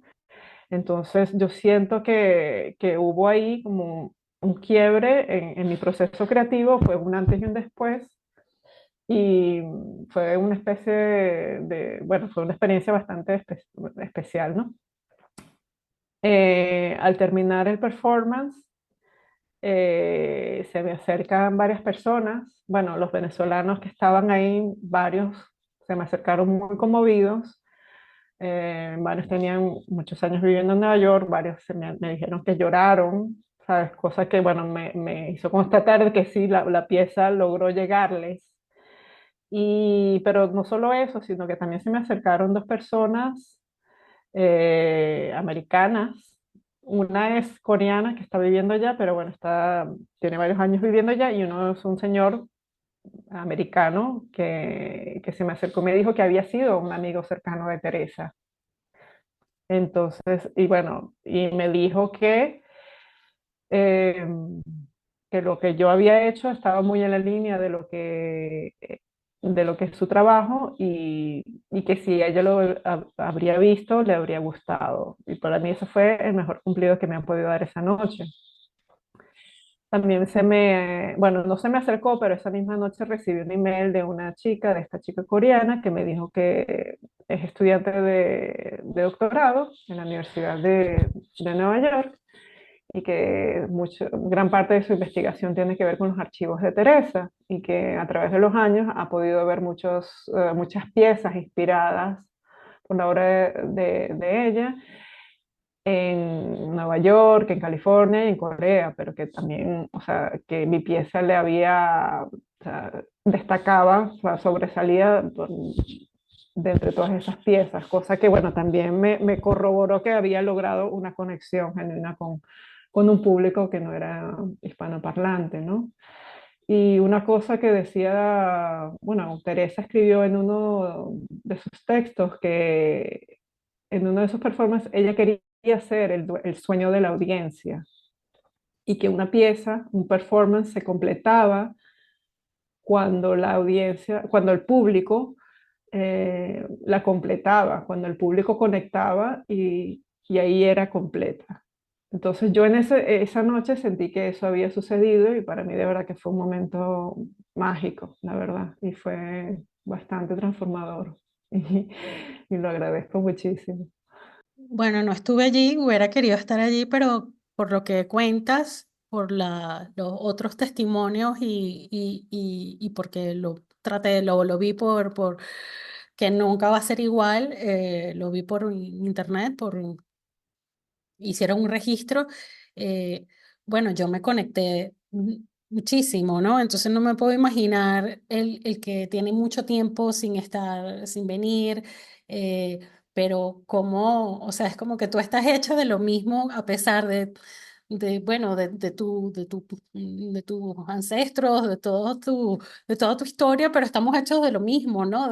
Hay tantas coincidencias y, y aún así creo que tal vez el que no sea venezolano o no sea latinoamericano, ahí había algo, había una atmósfera que creo que se lograba muy bien con la ambientación sonora, con las texturas de la imagen. Había algo atemporal también, sentía como que estaba viendo algo que de repente era de ahora, pero podía ser de cualquier otro momento.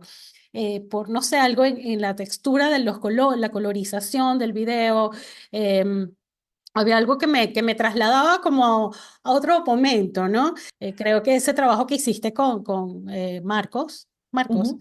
Sí. también está muy bien logrado porque también esa proyección, ¿no? De imagen, color, verte allí exponiendo el cuerpo, como quien dice, con esa serenidad. Bueno, no sé Sí. qué estaba pasando por dentro de ti, ¿no? Pero diciendo los lugares, ibas diciendo, nombrando las aves, por cierto, están sonando en el fondo las guacamayas, grabando las motos y las No, guacamayas, bueno. una combinación muy caraqueña, este, pero no sé, yo era como que Mm. te iba acompañando, ojo, que lo vi por la computadora, eh, y sentía como que uno va en ese camino, en ese túnel que tú, creo que se logró el efecto, bueno, que estaba buscando, porque te iba acompañando o persiguiendo. O sea, yo sentía que estaba allí medio adivinando qué ibas a poner, decirte, que te conozco un poquito, qué lugares ibas a mencionar, pero también porque me sentía familiar con muchas cosas que estabas nombrando. Entonces, eso de nombrar las cosas, y bueno, es muy duro lo que Ujú, tú dices de que por tu ausencia, por esa distancia, se ujú, va olvidando los... Estoy segura que llegas y te ubicas, pero en la distancia más bien tienes que hacer un esfuerzo de dónde estás, ¿no? De lo que te rodea. Y eso obliga a poner una pausa, no sé, mental en esas otras recuerdos. ujú. Sí, sí, la idea era así, como bien dices, era hacer como una experiencia bastante envolvente, ¿no? Bastante, o sea, bajar las luces, bueno, claro, por un tema de proyección, pero por otro tema también por esto de aparecer y desaparecer en frente de la audiencia. La música ciertamente ayuda muchísimo para crear esta atmósfera también, ¿no? Para ayudar en un recorrido, para definir los ritmos digamos, y cada parte, ¿sabes? Tiene partes bajas y partes más altas. Entonces, la música también ayuda mucho en este proceso emocional, ¿no? Y cuando uno está recordando a través de palabras e imágenes, o sea, la música es como, wow, es un valor agregado que de verdad que no se lograría el mismo efecto sin el sonido, ¿no? Y también el tema de la voz, ¿no? No solamente de mi presencia física en el espacio, sino de mi voz en vivo, que resuena, que vibra, que también es una manera sí, de conectar a la gente con una presencia, ¿no? O sea, eso me di cuenta en el momento de cómo la voz resuena, ¿no? Claro, a través de la ayuda de un micrófono, pero también hubiese sido totalmente distinto si yo pongo una grabación de mi voz, en lugar de yo decirla en el momento, que bueno, que sí, en el momento tú me ves muy serena ahí, pero yo estaba, tú sabes, con el corazón a mí, yo sufro de miedo escénico, creo que ya afortunadamente lo he superado gracias a este performance, pero tuve que tomar muchas gotas de pasiflora que me ayudaron muchísimo. Em, pero sí, fue la idea de este ejercicio colectivo, ¿no? De recordar y de nombrar, ¿no? Cuando tú nombras algo, tú no solo lo estás trayendo a tu conciencia, sino que de verdad lo estás identificando, lo estás dando un lugar en tu mente, en tu ser, ¿no? en tu espacio mental, y yo creo que eso es un ejercicio que damos muy por sentado, ¿no? Rememorar tiene mucho que, o sea, por eso Teresa también lo dice en uno de sus textos, ¿no? El texto es memoria y la memoria es texto, ¿sabes? Es muy importante la palabra, ¿no? Para este ejercicio de recordar, ¿no? Entonces,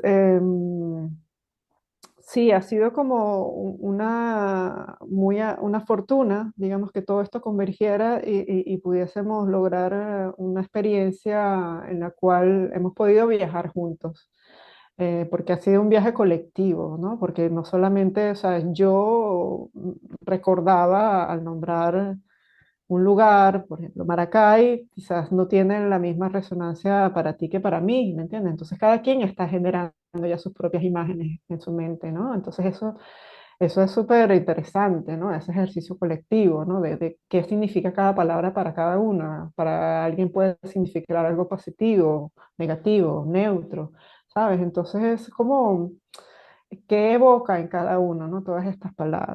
Creo que se logró el efecto, bueno, que estaba buscando, porque te iba acompañando o persiguiendo. O sea, yo sentía que estaba allí medio adivinando qué ibas a poner, decirte que te conozco un poquito, qué lugares ibas a mencionar o qué, pero también porque me sentía familiar con muchas cosas que estabas nombrando.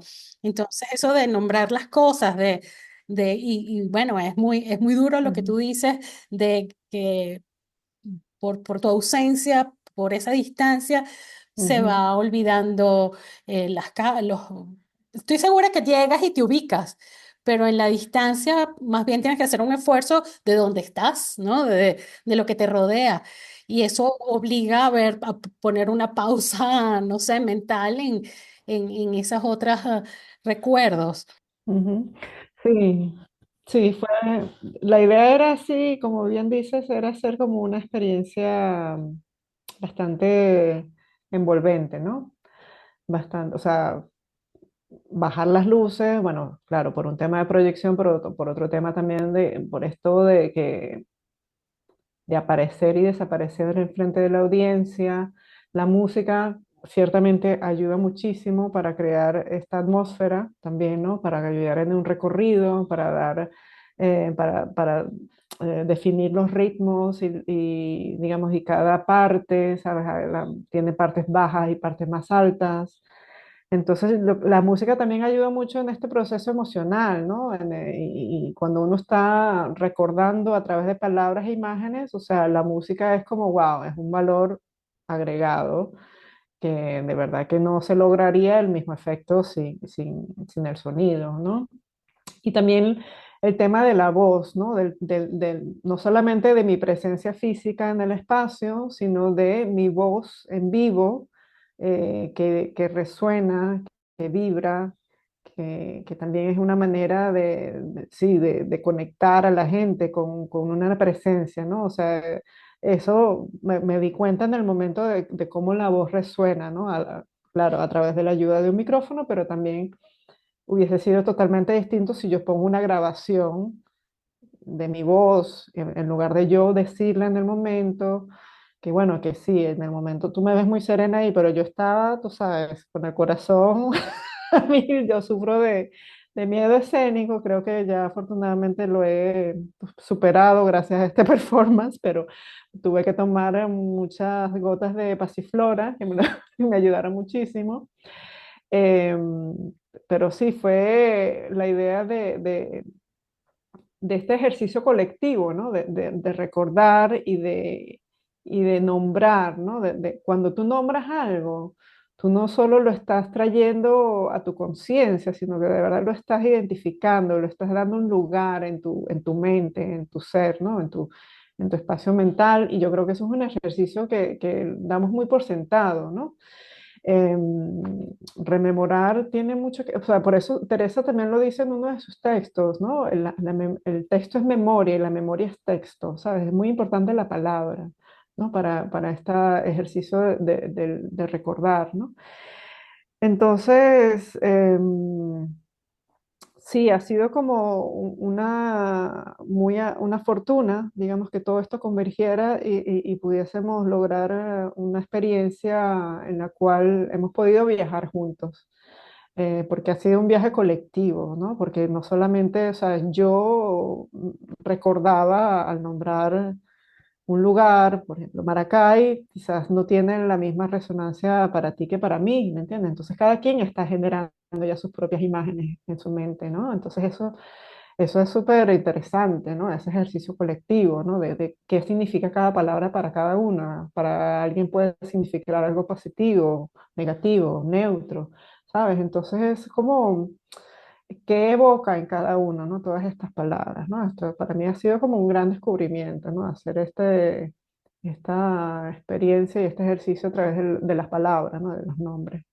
Me pregunto, Subón, si esto lo dijiste antes, pero a partir de ahora eso para ti también representa como un antes y un después en el trabajo, cómo lo quieres abordar, seguirás haciendo performance, seguirás o es algo que te gustaría seguir explorando, aunque no es totalmente nuevo para ti, pero que podrías seguir incorporando en tu trabajo creativo, en tu trabajo artístico.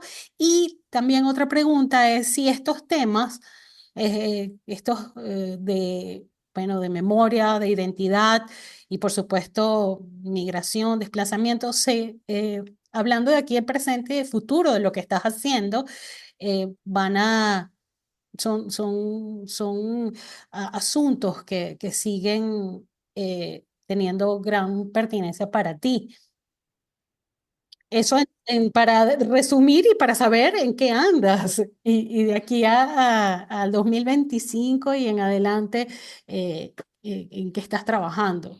Bueno, mira, para volver al tema del performance y de esa parte final que tú dices que es inesperada, para mí era necesario, o sea, era muy importante hacer un comentario sobre lo que estamos viviendo, sobre todo lo que estamos viviendo esta experiencia migratoria en el extranjero. Em, es como de suma urgencia, ¿no? Hacer un comentario, por pequeño que sea, ¿sabes? Es como, yo lo vi como algo imprescindible en este momento, porque tenemos tan poca visibilidad. O sea, los que estamos metidos en este tema de nuestro país sabemos lo que está pasando, pero el resto del mundo, muy poca gente se interesa y muy poca gente se entera, ¿sabes? Entonces, para mí era como primordial, aunque bueno, esto lo verá muy poca gente igual, pero por lo menos yo lo he expresado, ¿sabes? Y para mí era necesario decirlo y mostrarlo, así fuera en un acto tan pequeño como un performance de 25 minutos, ¿sabes? Em, Siento que, bueno, por eso mismo lo dediqué a todos los venezolanos, pero también lo dedico a todas las personas que han tenido que dejar sus países, ¿sabes? Porque esto no es solamente algo que nos atañe a nosotros, nos atañe a la gente de Afganistán, los iraníes, a los libaneses, a tanta gente que ha tenido que dejar sus países. Em, pero sí, es algo que me parecía imprescindible y muy poca gente o muy pocos podemos, muy pocos tenemos la libertad de poder decir algo al respecto en este momento, ¿no? Entonces, bueno, em, volviendo al tema de, bueno, de que si quiero seguir trabajando el performance de aquí en adelante, pues la verdad no te sé decir, o sea, esto... Yo quería hacer algo que tuviera sentido, ¿no? Para esta ocasión. Y por ahora mi intención sería seguir presentando este performance en cuantas veces pueda presentar, en tantas ciudades pueda presentarlo, ¿sabes? Eso para mí ahorita es como algo que me hace mucha ilusión, ¿no? Sobre todo ¿sabes? No solamente en lugares donde hay venezolanos, sino en lugares donde la gente pueda interesarse en este tema por una u otra razón. O sea, para mí eso ahorita sería como lo ideal, ¿no? Eh, el performance, bueno, es todo un mundo. Hay gente que tiene años haciendo performance y es verdad que cuando yo me propuse este reto, yo estaba consciente de que el performance es un género muy difícil. O sea, ver un buen performance es raro. O sea, yo lo digo como alguien que consume arte, que va a ver muchas exposiciones y yo trato de ver cuánto performance o acción hay. Y la verdad es que es muy pocas veces, es rara vez cuando un performance logra como moverte de verdad. Entonces yo me propuse esto como algo de verdad, casi que, bueno, no, puede ser un poco dramático, pero como de vida o muerte, pero yo de verdad, yo le di todo mi corazón a todo esto, a esta pieza, y quise hacer algo que de verdad la gente pudiera recordar, o sea, para bien o para mal, pero que no pasara por totalmente desapercibido, o que la gente quisiera olvidar porque, por X, ¿sabes? De verdad quería que fuera algo que, que tuviera sentido, no solo para mí, sino para el público. Eh, si lo seguiré explorando o no, bueno, mira, es una pregunta que me hago yo misma. Eh, Tengo que ver hacia dónde va mi obra. Por ahora estoy tratando de materializar una exposición individual en una institución. Estoy tratando de activar las ventas, porque sin ventas uno no vive, ¿verdad? Entonces estoy tratando de seguir con mi obra desde varios puntos, pero también, bueno, pensando en cuál es la siguiente obra que quiero hacer, en qué quiero trabajar, ¿no? Qué camino quiero que continúe mi obra, ¿no? Yo creo que este vínculo con Teresa ha sido sumamente importante. Eh, yo no descartaría seguir una investigación por esas líneas, pero bueno, todavía creo que es muy temprano para decir hacia dónde voy. O sea, yo creo que eso también está en constante evolución y a mí no me gusta tener un statement fijo de que mi obra va sobre esto o aquello, ¿sabes? A mí me gusta que eso sea bastante libre y que esto esté bastante abierto y permitirme o darme la libertad de explorar los temas que me parezcan que tienen mayor sentido, ¿no? Y no cerrarme o encerrarme, ¿no? En, en, en un solo tema, o un solo lenguaje, o una sola técnica. Así que bueno, no sé si esto te responde algo. Pero bueno, sí, bueno, solamente para decir que, bueno, que estoy constantemente pensando, ¿no? Constantemente reflexionando sobre lo que quiero decir, sobre lo que quiero dejar en el mundo, ¿no? Sobre la huella que quiero dejar. Es algo que me pregunto constantemente, ¿no? Y que no es fácil en el mundo de hoy con un mercado del arte que está tan distorsionado, ¿no? Que las motivaciones en el mundo del arte se rigen por cosas que no deberían ser, ¿no? Pero bueno, mira, es el camino que yo elegí y creo que bueno, que con suerte podré darte buenas noticias pronto, pero Claro, bueno. claro que sí. Bueno, sé que también tienes experiencia en el campo de la gestión y estás muy consciente de eso también. No, no es Todos una, los retos, no, sí, para todos. no es un No es fácil planteamiento para... naif de decir, bueno, hago arte porque también lo estás asumiendo como tu sustento o como tu forma de vida. Y eso tiene unas implicaciones que tendríamos que hacer otro programa Sí, que sería bastante largo. Eh, pero bueno, yo quería preguntarte, ya para cerrar, porque hablas del exilio, de un exilio impuesto también, de 8 años de no estar en Venezuela. Siempre se lo pregunto a artistas o a investigadores, a venezolanos que están fuera. eh, ¿Añoras venir? ¿Quieres venir? O sea, bueno, hemos hablado a lo largo de todo este rato de justamente de esa distancia, pero no tanto desde tu obra, sino a nivel personal. eh, eh, no sé, que podría preguntarte qué extrañas, si lo extrañas, porque también hay formas de llevar estos caminos, ¿no? Y Mm. yo creo que es muy, hay que tener como mucha responsabilidad en cuestionar, como qué horror que no quieres volver, o qué mal que no estás y que no has venido a ver tu familia, no sé.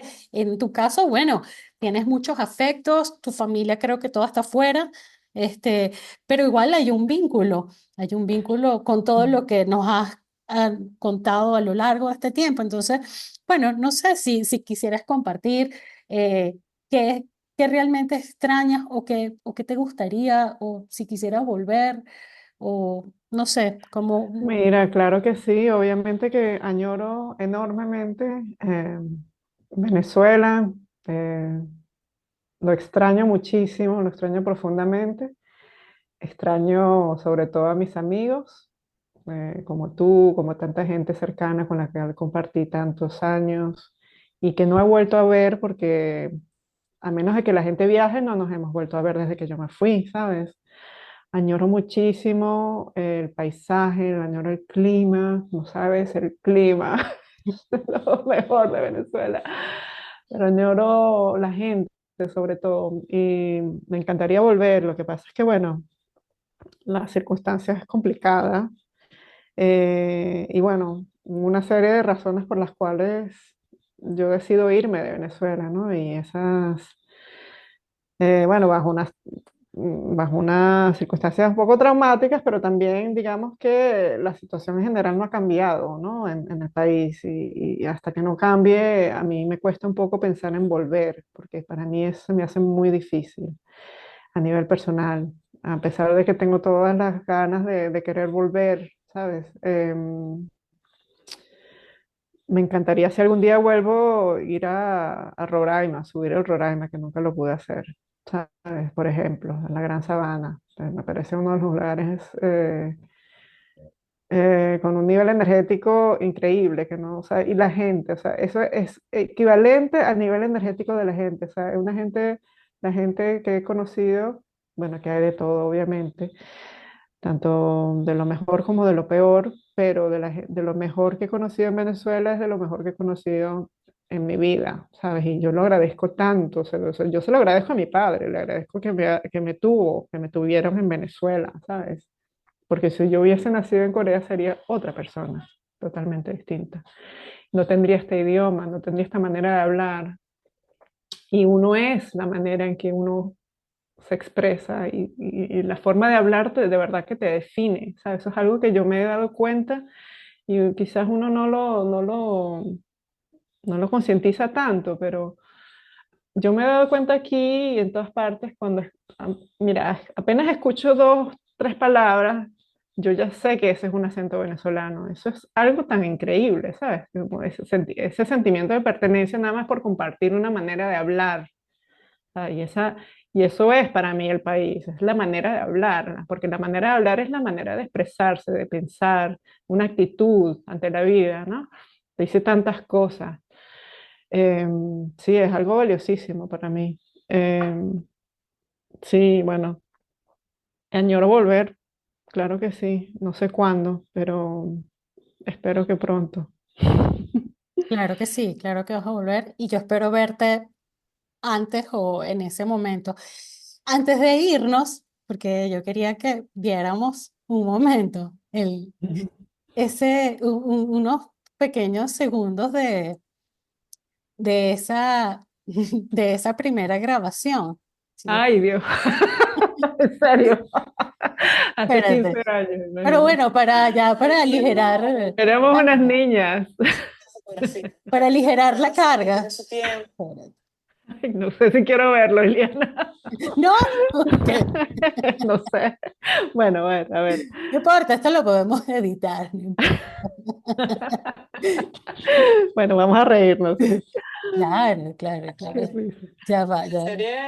Espérate, voy a compartir aquí cámara, que yo soy muy mala en esto. Surge a raíz de, digamos, ¿lo ves? Ay, sí, De encierro, ¿no? Y se oye. He sí tenido se oye, pero está un poco que hay como un lag ahí. Se será quiebra un poco la imagen. Ay, pero qué bonita la luz una de esa necesidad tarde. de redescubrir la noche y sin esos riesgos a los que nos estamos encontrando últimamente, ¿no? La idea inicial era hacer una serie de fotografías aquí en Caracas o en Venezuela, no necesariamente en la ciudad, ¿no? Pero bueno, surgió este año que pude viajar a 2 sitios distintos, que son la reserva de Pacaya Samira en Perú y el Parque de las Secuoyas en California. Y bueno, ahí empecé a hacer las fotografías de esta serie, que bueno, que tiene mucho es como un estudio sobre la oscuridad, la penumbra y las sombras, ¿no? Siempre me ha interesado esa relación que existe entre la luz y la oscuridad, un tema que empecé a explorar en mi exposición anterior, aquí en Periférico Caracas, en 2 videos en particular que se llaman Hope Despair y El Bosque. Mira mi movimiento tan... Me encanta. Voy a Las experimentar. manos. Las manos. De Ay, qué lindo. recorrido a través de la noche. Y el manejo de la luz. Ajá, mire, otro Otro ángulo. Digamos que facilitan Steadicam. El Steadicam. el tiempo. Ya va, para ver el final. Resulta muy aterrador. Bueno, nada, el video está disponible, pero quería recordar Está colgado, sí. Sí, sí, Ah, es verdad, sí, yo lo he visto, pero en tenía tiempo sin Vimeo, verlo. no, Es no es muy, verdad. no es muy largo. Sí. Yo iba explorando, inventando, y de verdad, gracias por esa generosidad Ay, de decir, Ileana, bueno, ¿quién es esta que me va a preguntar? imagínate, ¿no? Si tú eres la primera que se arriesgó con este canal tan importante, ¿cómo no apoyarte? Imagínate, súper importante. Y guapísima la Subó, me acuerdo Oye, que, estaba joven, Ileana. no, eso se Estábamos jóvenes. mantiene. Me acuerdo que No, nadie está joven, ya estoy aparte una que era doña. así como, me acuerdo que trabajando con Subillaga, gracias Fernando Subillaga, porque me daba el espacio para poder hacer esos videitos y esos registros, pero era así Ay, como que qué su buenos Only tiempos. siempre tenía un look, por eso es que extrañas el clima, porque tenías tus looks Nos muy, podía poner esas bragas. Esas, bueno, sí. pero no, muy, muy gratos recuerdos y de verdad Ay, que hemos gracias. recorrido un gran camino, Ileana, tanto tú como yo. Bueno, 15 años, pero sobre imagínate. todo tú, porque cuando yo llegué ya tú estabas por ahí con tu maleta que decía Get Alive. Así Ahora sí que, tuve que coger la maleta y buscarme la vida, tal cual, sí, la así que yo realidad. de verdad que muy, muy feliz, contentísima por así yo Ay, cierro mi imagínate. año de tráfico y bueno, Ay, contenta por tus éxitos, por todo lo que estás haciendo, muchas gracias. porque ahí estás detrás de ti que dice Caracas, Venezuela, Este, aquí siempre lo tengo, tú sabes, en mi presente. mente, sí, en mi mente, in the back of my mind, como dicen por ahí. Presente. No, de Ujú. verdad, gracias por esa sensibilidad y esa fuerza que le pones también a tu trabajo, a ese empeño también de ser cada vez como más, de ese perfeccionismo, sé que puede ser obsesivo, pero se agradece porque al final uno ve el resultado, ¿no? Y más allá de eso, de lo formal, es lo que nos transmite, lo que Ujú. nos eh, eh, comunicas con lo que planteas, con lo que propones. Así que, Muchísimas bueno, gracias, de Liliana. Qué verdad, placer gracias conversar mil, contigo. Muchísimas gracias y bueno, espero que volvamos a hablar pronto. seguramente. Y en persona, espero. Exacto, en persona, sería Bueno, fantástico. Un eso, abrazote. Y que gracias. por 15 años más de tráfico visual. Sí, bueno, Salud. lo que dé, Claro, lo 15 que años y dé. más. De 15 en 15, vamos de 15 Exacto. en 15. Y ese fue nuestro capítulo del podcast. Si te gustó, te invito a compartirlo en las redes sociales con la etiqueta Tráfico Visual Podcast. Gracias especiales a Subon Lee por concedernos esta conversación y recuerden que pueden escucharnos por la plataforma de su preferencia. Para más información también pueden visitar traficovisual.com. Hasta pronto.